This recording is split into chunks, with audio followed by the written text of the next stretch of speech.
Welcome to this first lecture on Beowulf entitled Bloodlines.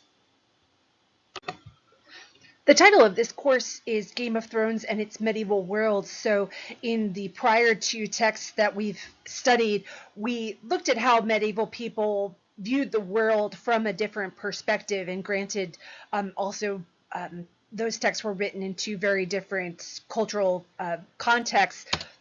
With Gerald of Wales, which was written in the late 12th century, we see a concern with geographic and natural worlds. And of course, right around the corner from Gerald is the burgeoning interest in the drawing the Mappa Mundi. So how do you draw all of God's creation allegorically in two-dimensional space? So we looked at the Hereford map as a striking example of that. Machiavelli, written in the early 16th century, focused pretty incisively on political worlds. And yeah, Machiavelli really more a product of the late Middle Ages, in that he says, indeed, in effect, what do you do when you examine politics and cut God and virtue in its conventional sense out of the picture? That a ruler has to be good, but that doesn't mean morally good, just more like effective. What kind of quote unquote world are we going to be thinking about when we study Beowulf? Both of these concerns will resurface in our study of Beowulf, but we are going to be thinking more incisively about the world as it's comprised of peoples. So that was the best label that I could put on this next segment of study that we're starting here. So this includes familial relationships as well as international relationships, and you notice I spelled international kind of funnily there. That's because we don't really in the Anglo-Saxon period have nations as we know them today. So really we're talking about peoples as they are configured by the lands that they inhabit, and a more tribal sense of nationality rather than peoples as we understand them today. So very, very, very, very, very early versions of the nations that we know today. So it wasn't exactly accurate to say international, but hopefully you get what I mean. So welcome to Beowulf. You guys have probably studied this before, or if not, welcome to a life-changing experience. I'm going to tackle the text in very basic terms before digging into the bit of reading that you had due for this week. So I'm going to answer three basic questions. What is Beowulf, and when was it written, and who is it about? So that who doesn't pertain to the Beowulf poet, who is anonymous, more like who is being talked about. So some very specific peoples are named in the text, and so yes, those do correspond to people that exist at the time, and that roughly corresponds with national identities that we have today, such as the Danes and the Swedes. But yeah, I'm going to argue that, in fact, a lot of that is just a cover for a different story that the Beowulf poet intends to tell. So, what is Beowulf? This is the famous opening page of the poem. So the very first word, you see that large initial H there, says what. So I'm going to talk more about that in a bit of detail in this lecture. The poem itself exists in a unique manuscript, meaning that we only have one copy of it. It was one of many poems that came to light in the late 16th and early 17th century when Renaissance antiquarians is the term used for these people. So folks who turned back to Anglo-Saxon England and Old English literature for the roots of what they saw as a burgeoning literary tradition. So a lot of people associate this with Chaucer and his coterie in the late 14th century. Then again, around the time of Shakespeare in the 16th century, the English language comes into its own and really starts becoming something of a world language. And with the founding of the American colonies, it is spoken for the first time as a native language beyond the shores of England. So there's a great interest in quote unquote the origins of this language and its literature. But yeah, the only copy that we have, and I should note here that probably not the way that it was performed as we know that it was orally at any given time. So what we have is a script that approximates what it might have looked like maybe on one performance. And so perhaps parts of it were performed, just one fight scene or something, for different audiences. So really we have, Beowulf in scare quotes is what you're going to be reading this semester. Yeah, so this copy was partially destroyed in the famous Cotton Fire in the 18th century. So Robert Cotton and his family were Renaissance antiquarians who collected a lot of Anglo-Saxon manuscripts in particular, and a lot of these were irreparably damaged. And parts of Beowulf, as you read along, you'll see that there's like a ... or it's obvious that the editors have filled in some words or taken some educated guesses about what it might have said in the original Old English. So we were this close to losing Beowulf and, in fact, other texts forever and ever. So we're lucky to have what we do have. So let's have a look at this opening bit of the poem.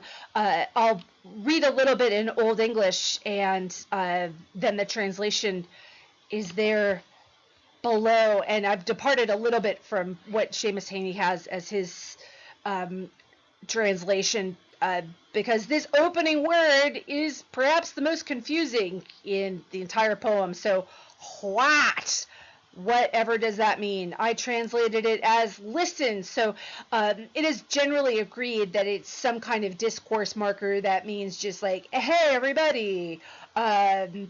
Person comes up to the mic and taps it to get people's attention, or you clear your throat because you're going to start your poem.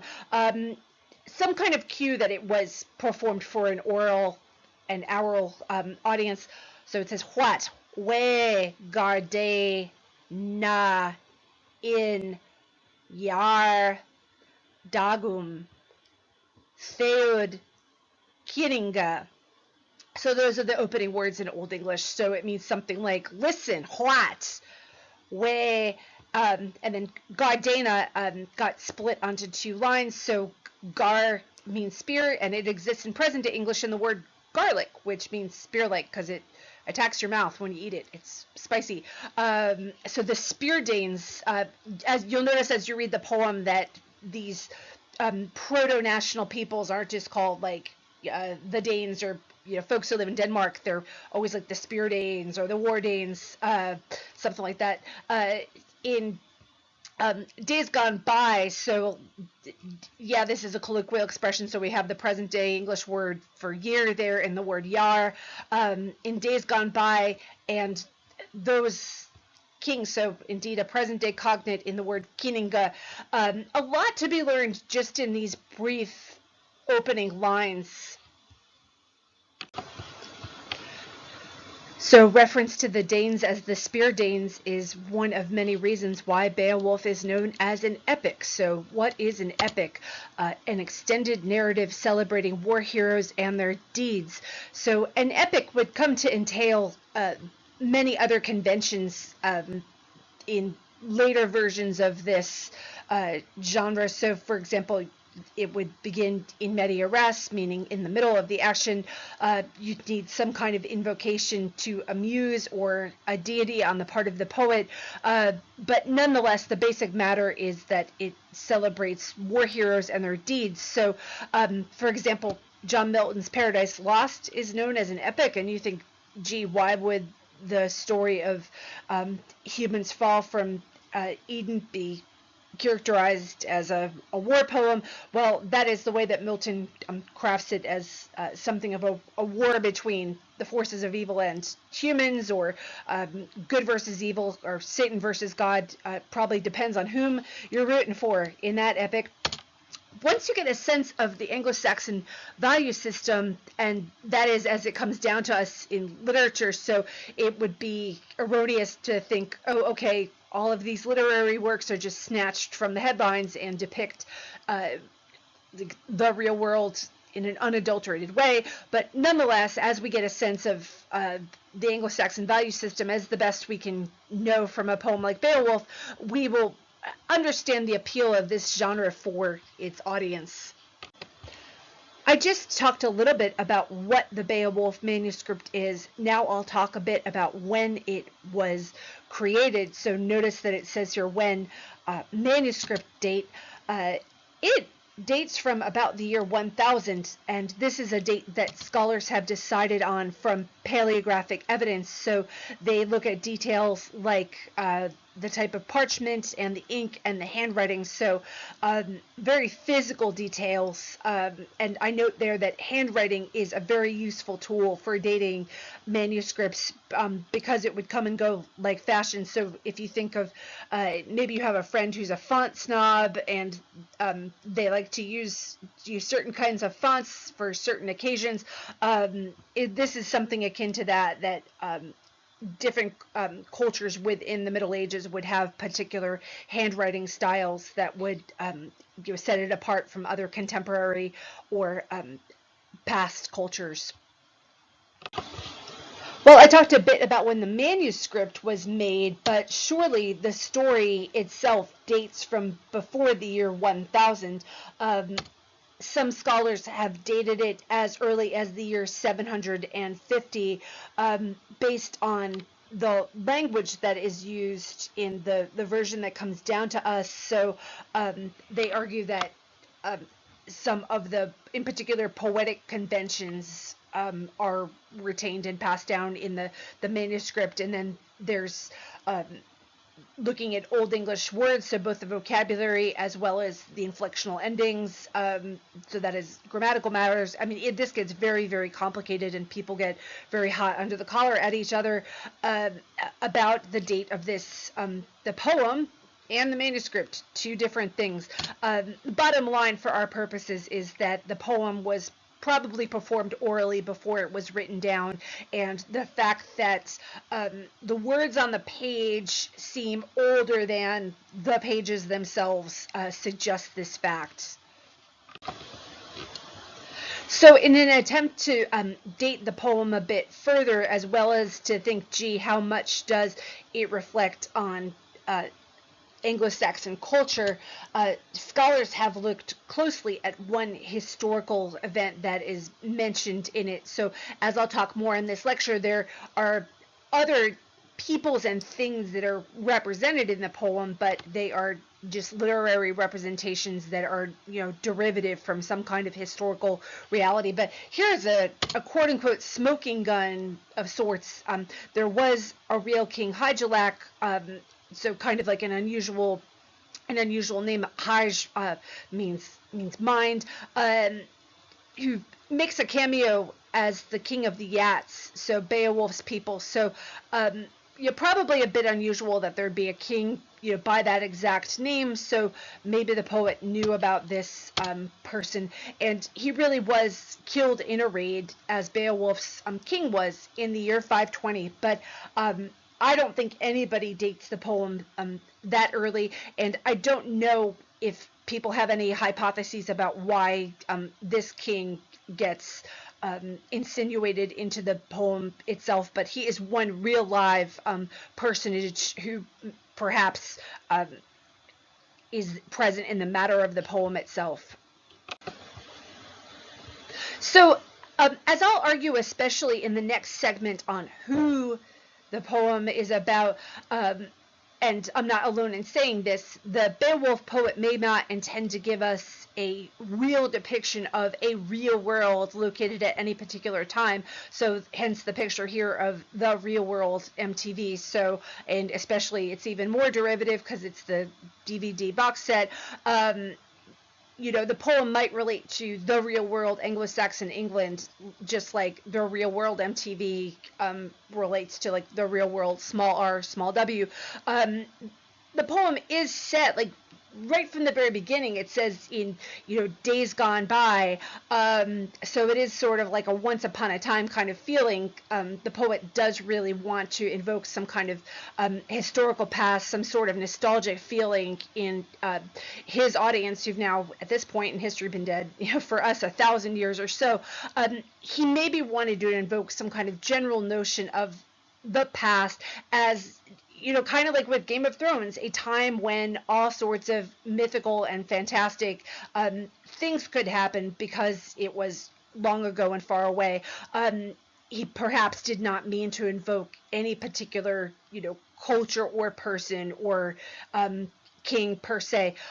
With that being said, we're going to turn now to who the poem is about. And so, with a bit of a caution, that I'm going to talk about real world groups of people, but I don't know that there's any one-to-one analogs present in the poem per se.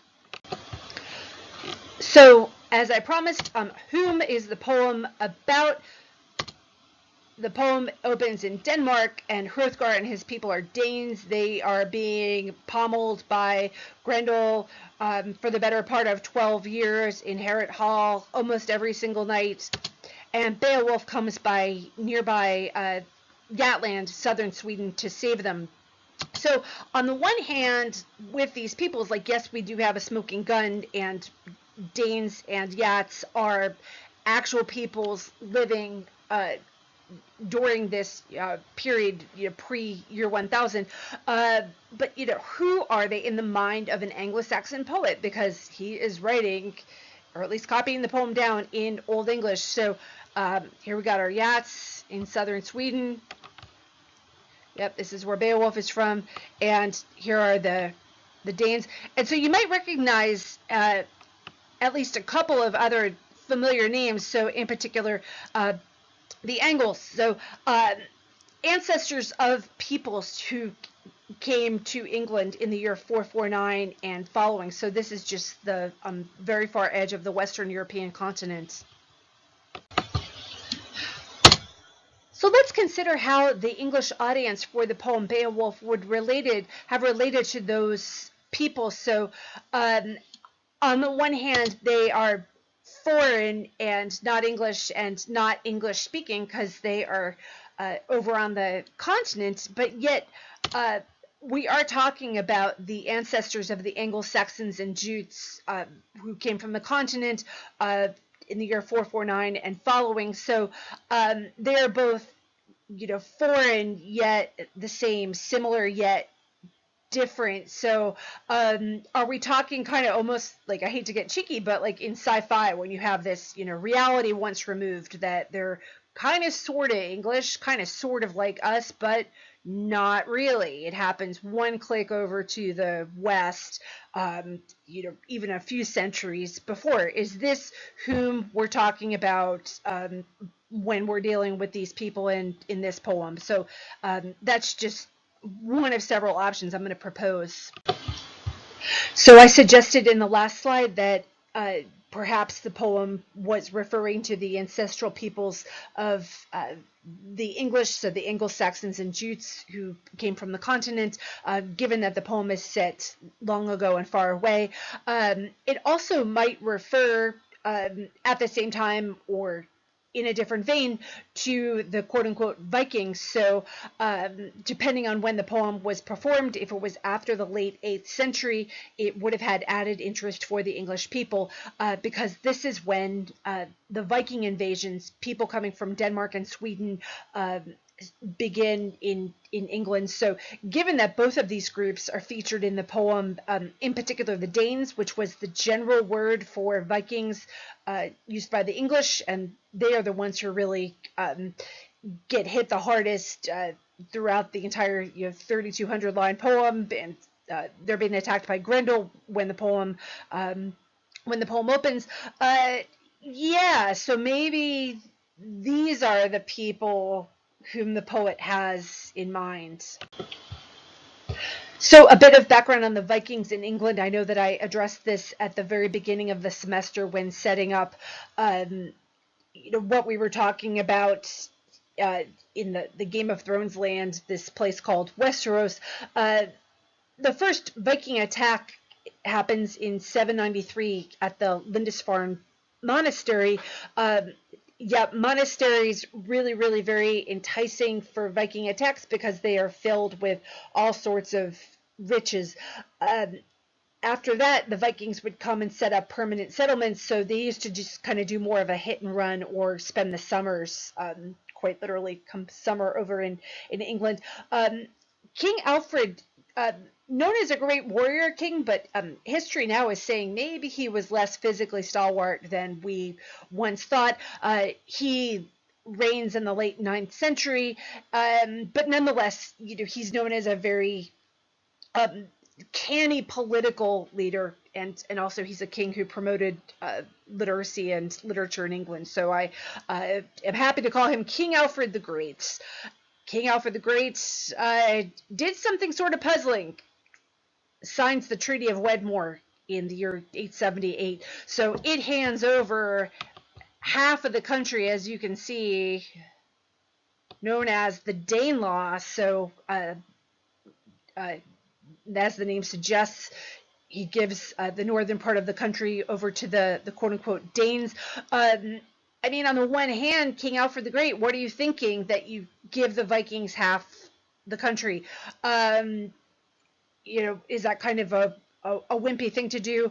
On the other hand, why not make them English people and circumscribe them in your reigns? So King Alfred is known as the first king of all of England, the Seven Kingdoms. It had been known as the Heptarchy before that. He is really credited with unifying the country and ruling over the nation state as we sort of know it today. So was it a really brilliant move to kind of make English people out of these Vikings and get them to chillax by giving them their own place to hang out? So here is an artistic representation of Grendel attacking Harrod Hall all the way over there on the right. So in their own tongue, the English referred to these Nordic invaders as the Danes. And so yeah, you notice throughout that mostly we're talking about peoples and not so much the lands, like it is the Danes, the Spear Danes, the War Danes, etc. So, like, are we thinking about Vikings who come and you beat the heck out of England for, even though Alfred gives them the Danelaw, that doesn't quiet them down. Like the Viking raids are reinitiated after his death and all the way up until the Norman conquest in 1066. So they don't really pipe down. It's a problem that the English have for the better part of 300 years. As I've suggested, is this a bit of poetic justice that you have this, big jerky crazy monster named Grendel go and, hit them in, right in the seat of their civilization, Harrod Hall, the mead hall that King Hrothgar has erected as a sign of his stateliness and prestige and generosity, really the crown jewel of his kingship and his culture. Is it really, some kind of poetic statement to have a monster go and lay waste to that place in the poem? So it's possible that the poem is about all of these different peoples that I've mentioned. So the Anglo-Saxons and Jutes, who were the ancestral relations of current English people, as well as the Vikings, who are both foreign invaders as well as then after the reign of King Alfred, native English people by virtue of owning the Danelaw. It could be, both of those things, and thus neither of them. So just like a stew of those two ideas. As I say here, the Germanic people who came to England in 449 brought with them the values and ideals represented in the poem, which, as you will see, included heroic virtues, i.e. warrior culture, and paganism. So more on that later on. And then the Vikings, do we think of them as being foreign jerk invaders or a version of native English people after the reign of King Alfred, kind of like an enemy within the borders of the country? Yeah, so Beowulf is written in Old English, yet set over on the continent. Um, are we seeing enacted in the poem? For example, I've said a few scenarios. The arrival of the Anglo-Saxons and Jutes to England, are they supposed to represent, Grendel's attack on the native British people who were living there? Is Grendel supposed to represent the Vikings coming over and pillaging the English, and so thus the English represent the Danes?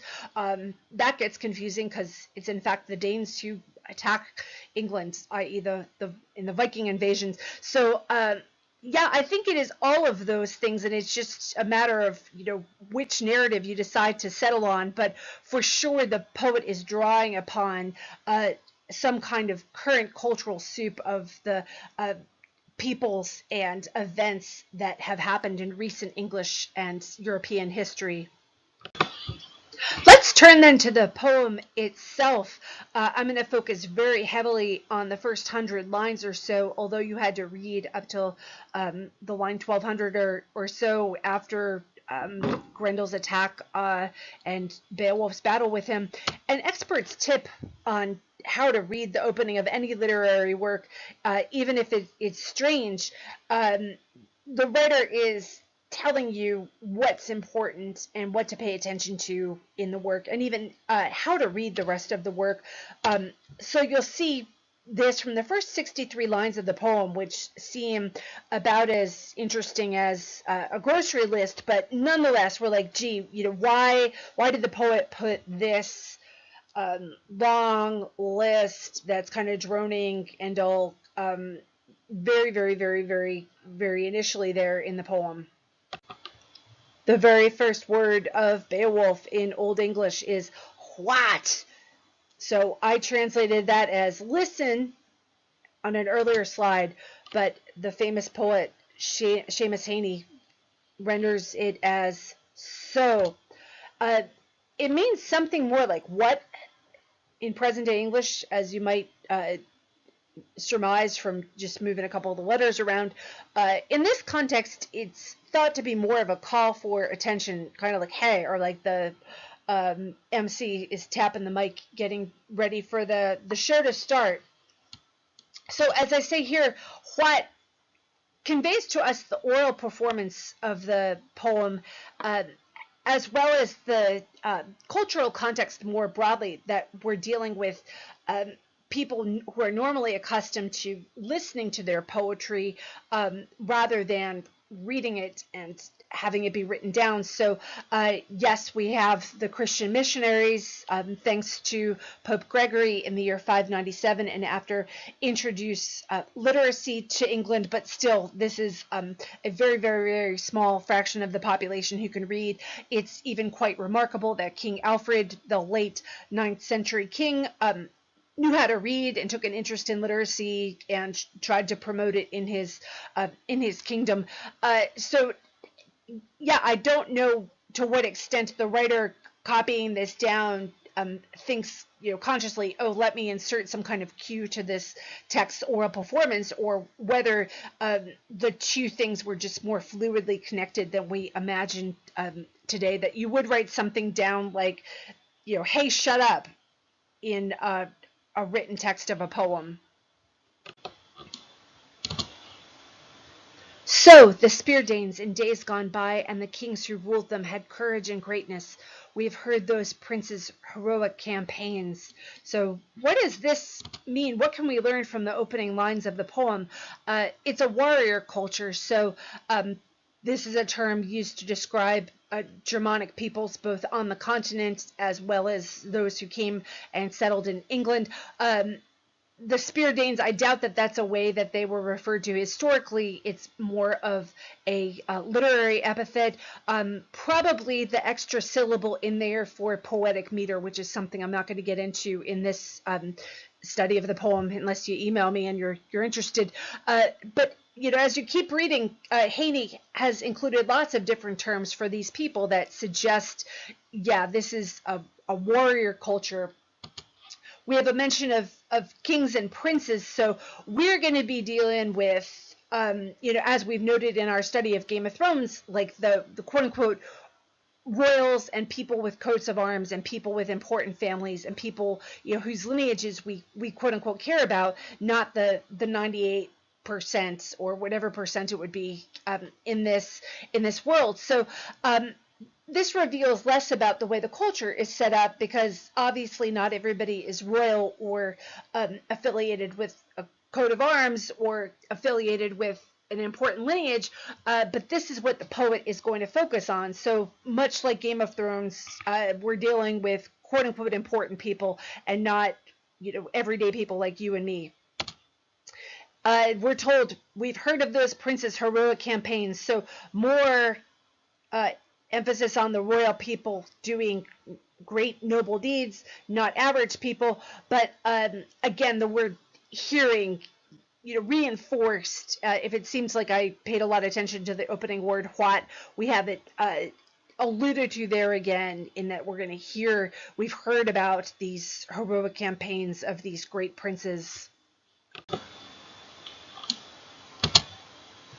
There was Shield Chieftain, scourge of many tribes, a wrecker of the mead benches, rampaging among foes. This terror of the hall troops had come far. A foundling to start with, he would flourish late on as his powers waxed and his worth was proved. In the end, each clan on the outlying coasts beyond the Whale Road had to yield to him and pay tribute. So in just a few lines, we learn a lot about Shield Chieftain, the person with whom this poem begins. So yeah, Shield is no nonsense. He invades other countries, and we are told by the poet's approving tone that this is a good thing. Around the line 100 or so, we have Grendel rearing his head.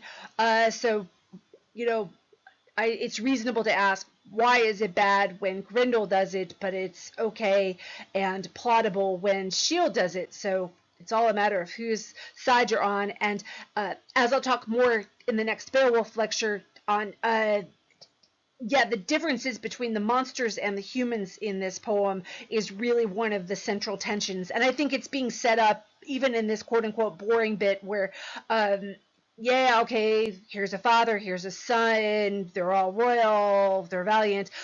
It seems like the opening of many a medieval text, but we're going to look more closely and dig into what it says and what it doesn't say.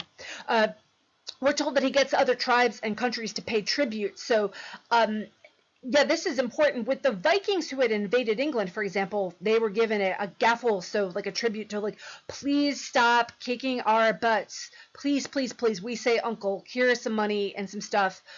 Stop it. Go away. We say mercy. So he gets other people to do that for him. So, he's some kind of, fantasy for the English people in a sense at this time, because this is what they've had to do with the Vikings, depending, of course, on when this poem was composed. I like the author's dry sense of humor. So he says at the end of his description of Shield Chieftain, that was one good king. So we have a few moments like this in the poem where the poet has this really simple little line. So when we go to Grendel's mother's house, we're told that it's a complete hellhole, and he says that was not a nice place. So he gives this really lengthy and detailed description of something, and then gives this very dry, understated final comment. So Shield has earned all of this esteem that he deserved in the first 10 lines of the poem or so, not because of his royal blood, but because of his actions, because he wrecked those mead halls and got those other cultures to pay tribute. We're told that he's actually a foundling to start with, so an abandoned child. So he appears among the Danes, and people don't know, quite where he's come from or anything about his family. So he sets up a patrilineage, so i.e. A dynasty that's passed from father to son, as we learn in the opening 80 lines of the poem or so, out of nothing, just from scratch. So on the one hand, origins are important, and we get this in the fact that we hear about Shield's son, grandson, and great-grandson, who's Hrothgar, who's being attacked by Grendel. But you can also prove yourself with your actions. So the classic tension in medieval texts between lineage um, and conquest are contraposed there in the character of Shield Chieftain. So he sets up his own lineage.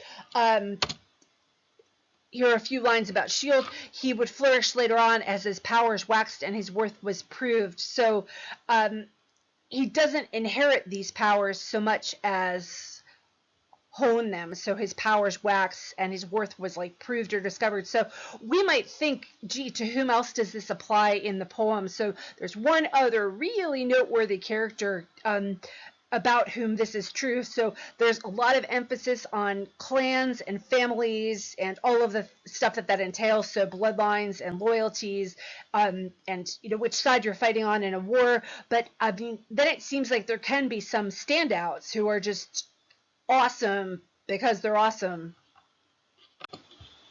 So relevant to the previous slide is the question, why make Shield a foundling?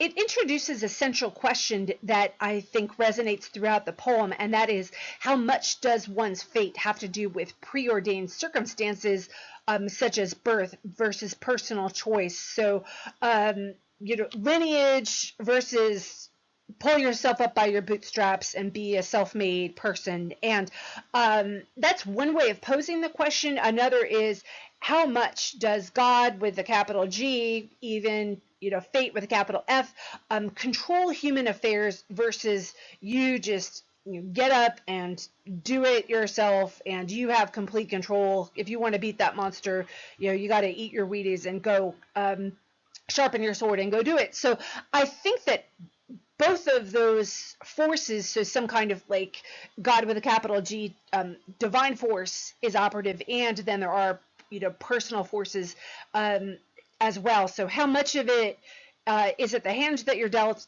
versus how you play your cards, so to speak.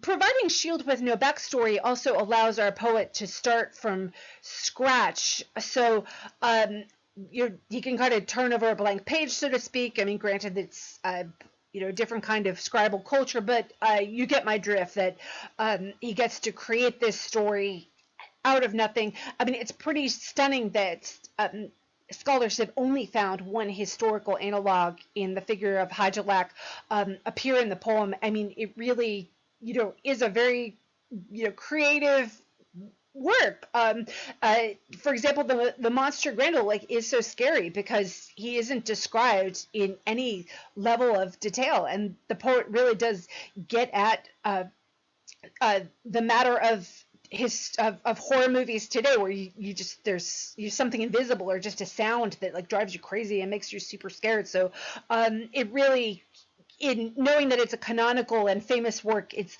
easy to overlook the fact that it's a very, very, very creative and inventive piece of literature. So the poet, it's the opening there is a bit of a double-edged sword, in that Shield starts with nothing and comes out of nowhere, but yet he also makes him the creator of a dynasty of kings. And so it isn't like, these lineages aren't important at all. We have this guy Shield Chieftain who just muscles his way into town and wrecks the other cultures, mead benches and mead halls, and gets them to pay tribute. He sets up his own lineage. And so again, what is important in the culture? Is it lineage, or is it just individual personality? So we're now going to hear about Shield's sons. The author in Shield throws us a bit of a curveball, because Shield does not come from a family, yet we are told that lineage is very important. This is demonstrated for us in the author's rehearsal of Shield's lineage all the way down to Hrothgar. So even though much of the story is Hrothgar's, because he's the king who's being attacked by Grendel, we reach back all the way to his great-grandfather. So what's up with that?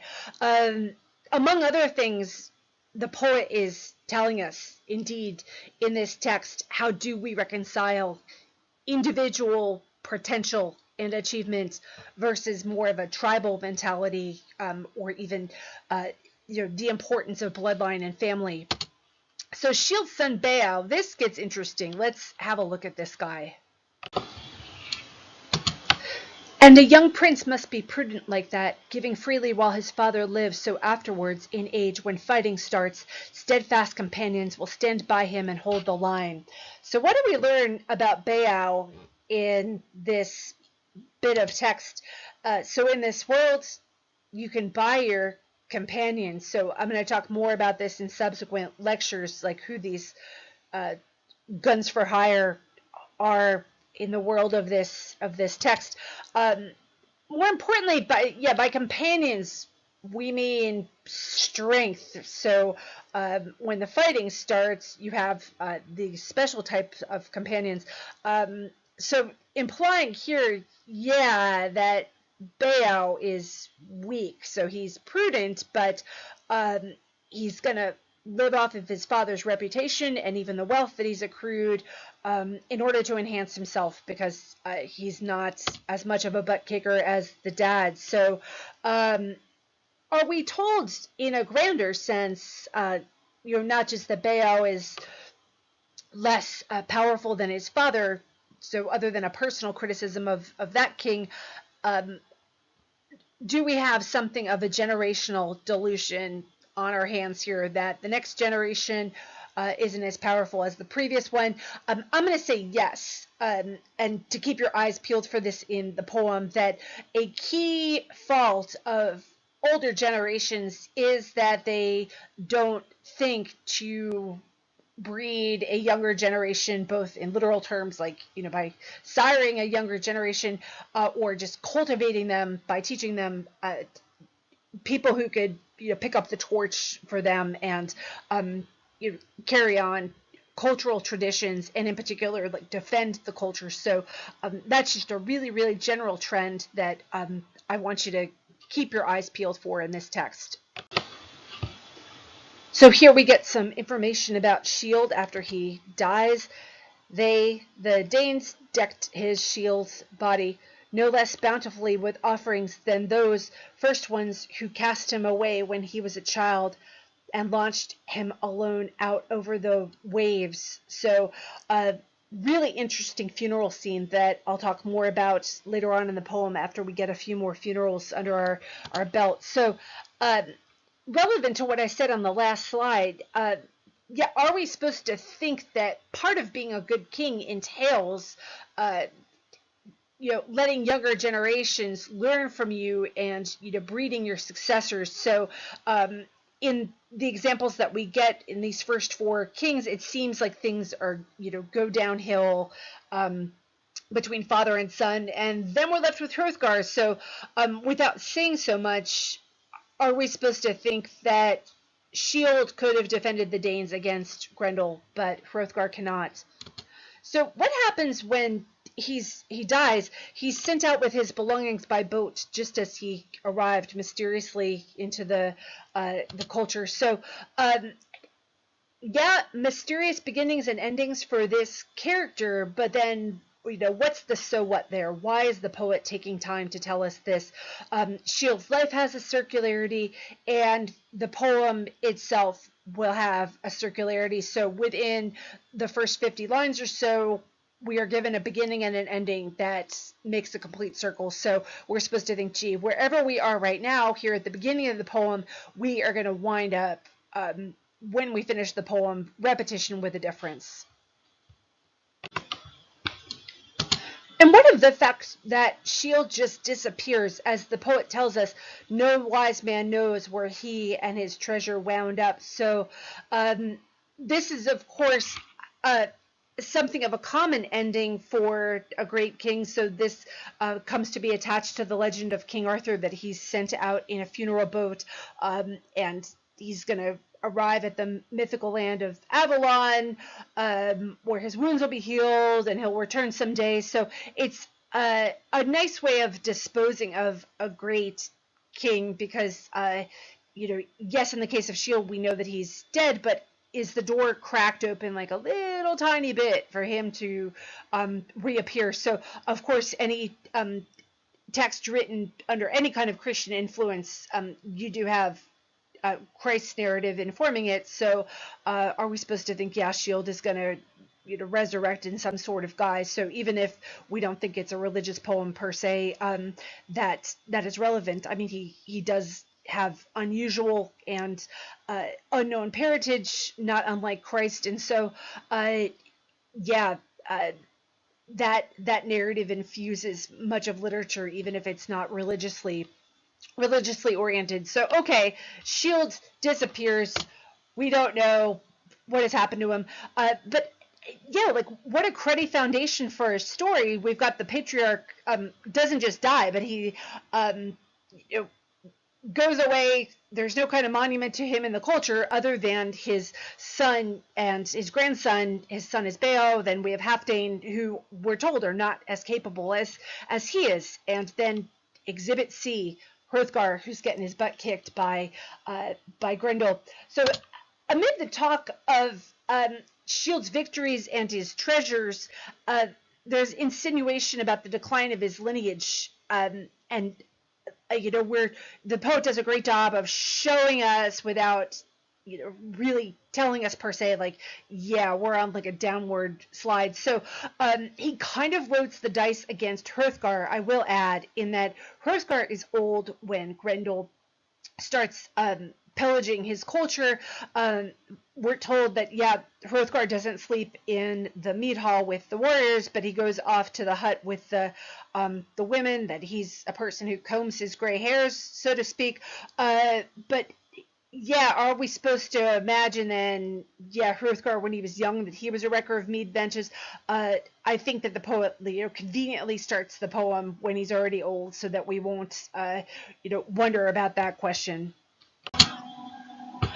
So right after we learn about Hrothgar and that he's built Harrett Hall as a sign of the prestige of his culture, boom, we get Grendel pillaging Harrett Hall. So is this the poet's comment on that activity, that here you've built this illustrious monument to your wealth and prosperity and generosity, but you don't have the means to defend it? So yeah, with older texts, we tend to take things as just like facts, like, oh yeah, Grendel, of course he's going to do that, he's a monster. But like, see where you watch the poet winking at you in a moment like that, that here Hrothgar's got the means to do something so outlandish as build this really magnificent mead hall, but then he kind of doesn't think through the means for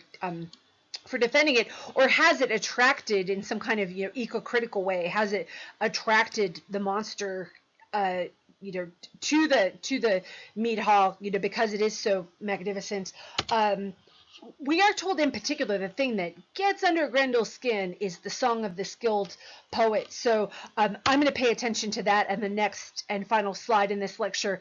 The Beowulf poet lets us know with this particular entry point by Grendel that he is an exile, not only from human society, he's not only not a Dane, he's not part of this patrilineage, but he's also an exile from the natural and or created world. So a little bit of a throwback to what you learned when studying Gerald of Wales. Let's look at the circumstances under which Grendel comes to Harrett Hall. Then a powerful demon, a prowler through the dark, nursed a hard grievance. It harrowed him to hear the din of the loud banquet every day in the hall, the harp being struck, and the clear song of a skilled poet, telling with mastery of man's beginnings, how the Almighty had made the earth a gleaming plain girdled with waters. In his splendor he set the sun and the moon to be earth's lamplight, lanterns for men, and filled the broad lap of the world with branches and leaves, and quickened life in every other thing that moved. So the implication here is that Grendel is angered by the song of the skilled poet because it reminds him of his exclusion from this party. In the Robert Zemeckis version of Beowulf, which I just love to hate. We have Grendel's ears are like, all big and weird looking and ugly on his head, and they throb during this scene. He's very, very, very far away, in fact, from the Danes' civilization and Herod Hall, but he hears the Song of the Skilled poets. So it isn't so much just that they're, like those neighbors that you have who make too much noise and you wish that they'd shut up so you could go to sleep. It's more like a reminder of his exclusion from the civilization, that he's not quote unquote invited, as well as from God's creation, that he's a misfit. So a couple of cues in the poem that like Grendel is something of like an ecological force that punishes them for their own transgressions. So as I've suggested, maybe their own military weakness has brought Grendel upon themselves. Maybe the fact that they've worshipped at pagan shrines, like this is mentioned early on in the poem, in the context of the poet condemning all sorts of societal ills.